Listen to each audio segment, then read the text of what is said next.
Hi, my name is Terry. I have 3 college degrees, including a master's degree from an Ivy League university. I'm fluent in 2 languages, and I have a commercial driver's license, which allows me to operate heavy trucks, and I still can't find a job. My girlfriend's been working at a fast food restaurant for the last 9 years, but what she really wants to do is become an elementary school teacher. So every day I'm going to be coming on here and telling you guys stories about things that I think are cool or interesting, and then I'm going to teach you a little bit of Spanish until I can earn enough money to send my girl to teaching school.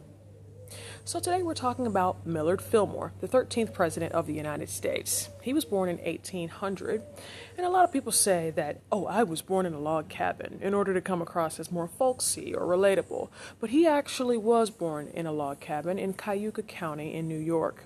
He had his first job at 15 years old as a dyer's apprentice, but later he worked at a law office.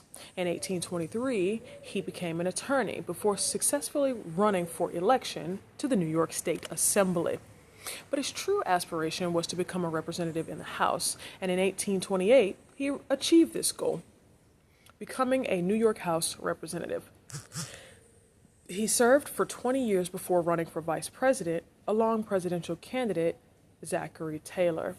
They won their election in 1848, but Taylor never finished his presidency, as he died only 2 years later, making Fillmore the president.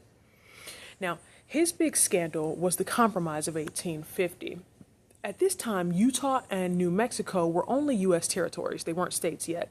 And under this compromise, they would become states, but they could choose for themselves whether or not they would allow the practice of slavery.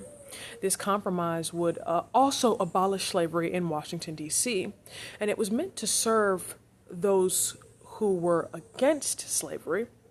But for those in favor, there was a new fugitive slave law enacted that severely ramped up the punishment for runaway slaves if they were caught, as well as the people who helped them escape.